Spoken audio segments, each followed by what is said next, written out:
A shakeup in the race for Attorney General, as the largest association representing more than 10,000 law enforcement officers in Minnesota gives its support to a first-time politician. Jim Schultz is a 36-year-old father of three living in the West Metro, a seminary student turned Harvard graduate and business attorney with a passion for change and for supporting police. It's an absolutely massive endorsement. You know, the MPPOA, the largest, oldest police officers association in the state, to have their endorsement is incredibly valuable. When we go through an endorsement process, we take it very serious. We had each candidate address two different groups of officers. One is what we call our union presidents. We meet quarterly to talk about various issues facing law enforcement, and it's, again, rank and file police officers from across the state, Duluth, Rochester, St. Cloud, here in the cities as well. And each candidate came out and presented to the group, took questions. I brought that feedback back to the MPPOA board. So I report to a board of 13 police officers across the state, and each candidate then came and addressed the board. After meeting Jim and hearing, his message of how he would run the Attorney General's office, we're very excited. We're excited and proud to eventually endorse here today Jim Schultz for Attorney General. And why did MPPOA decide to endorse so early here? This is an important race. This is an important race for law enforcement. Law enforcement for the last 2 years has gone through extreme pain, as we are seeing in recruiting and retention. When an incident happens, there's usually this rush to judgment. As we're seeing in some of these cases, we're not allowing the facts to come out before we make an assessment on were the actions right, were the actions wrong. And we need to take a step back and have someone that's willing to wait for the facts to come out. And then if we need to make changes, we make changes. But that rush to judgment right away is what is affecting the sentiment right now in law enforcement.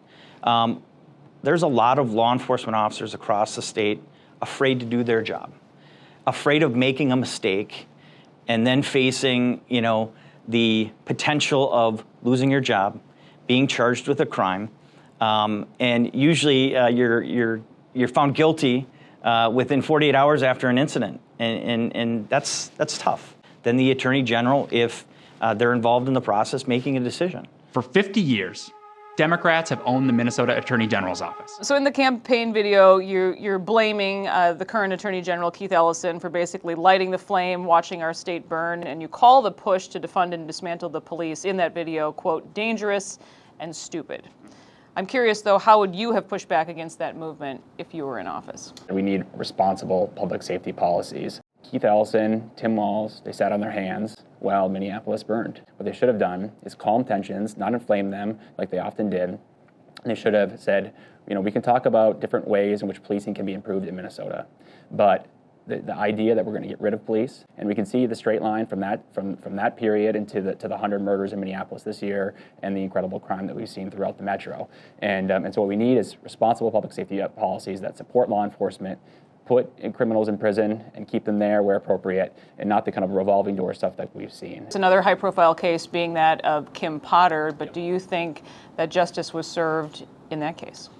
It was a disturbing case, I think. Kim Potter, spent over 25 years as a public servant. She made a tragic and serious mistake.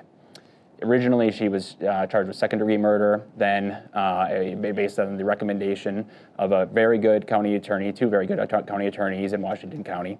It was then, for political reasons, upgraded to first-degree manslaughter, fundamentally political reasons, and the fact that she was charged in the first place with first-degree manslaughter was deeply disturbing, because it demonstrates what I think is a theme in the Attorney General's office. That is, justice that's fundamentally politically motivated. And the Attorney General's office should not be influenced by politics. What it should be is dispensing justice, irrespective of whether somebody's a Democrat or a Republican, a police officer, or somebody else. We need an Attorney General's office that just gets back to the basics, is apolitical, and isn't moved by the demonstrators that are out there, the far left demonstrators that have done so much to inflame tensions over the past few years.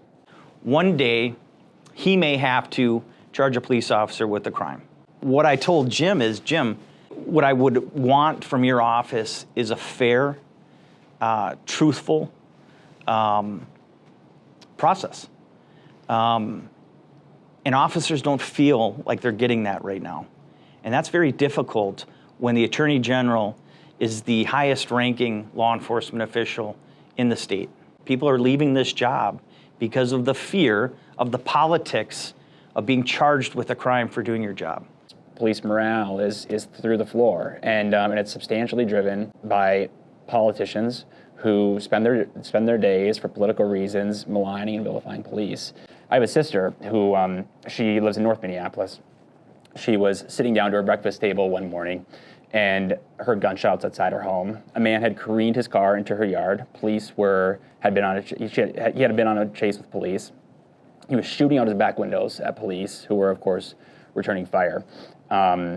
Long story from there, but at one point, a police officer physically covered my sister with his body to protect her from the bullets that were entering my sister's home. And that's what Minneapolis has become. That's also a metaphor for what police do for us every day. People around the state are fed up. People are saying enough is enough. In 2022, the national environment for people on the right side of the spectrum is likely to be very good. With a good candidate that can appeal not only in greater Minnesota, where I grew up, but with a good candidate who can also appeal in the suburbs and in the Twin Cities, we've got a very good chance of winning it.